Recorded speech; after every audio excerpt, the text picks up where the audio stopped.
How do pharmacokinetics and pharmacodynamics affect muscular dystrophy drugs? Imagine trying to get a medicine to the right place in your body at the right time. That's where pharmacokinetics and pharmacodynamics come into play, especially in the development of drugs for muscular dystrophy. These two scientific principles help us understand how drugs behave inside the body and how they produce their effects, which is crucial for creating effective treatments for conditions like Duchenne Muscular Dystrophy. Pharmacokinetics, often called PK, is all about what the body does to the drug. It covers how the drug is absorbed into the bloodstream, how it gets distributed to different tissues, how it is broken down or metabolized, and finally how it is eliminated from the body. For muscular dystrophy drugs, understanding PK helps determine the right dose and how often to give it.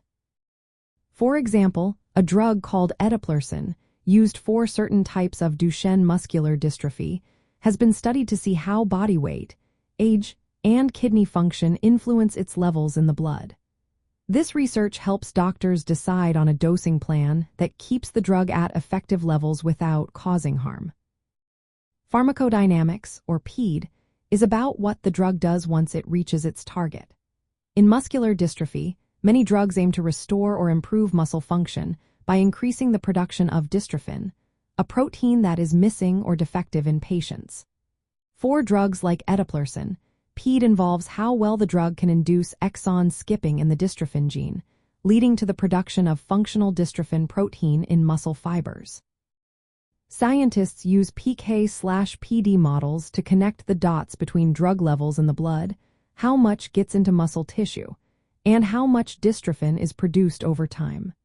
This helps predict how well a patient might respond to treatment and guides adjustments in dosing to maximize benefits.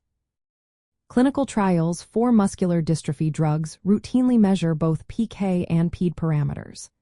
These studies help researchers understand how the drugs behave in different patients and how effectively they increase dystrophin levels. For example, new drugs like DYNE-251 and BMN 351 are being tested with detailed PK and PED assessments. This information guides decisions on how much to give, how often, and for how long, balancing the goal of improving muscle function with the need to keep patients safe. In essence, pharmacokinetics makes sure the drug reaches the right place in the body at the right concentration, while pharmacodynamics ensures that the drug produces the intended biological effect. Together, they are vital for developing new treatments, refining dosing strategies, and ultimately helping people with muscular dystrophy live better lives. Always remember, individual responses can vary, so it's important to work closely with healthcare professionals to find the best treatment plan tailored to each person's needs.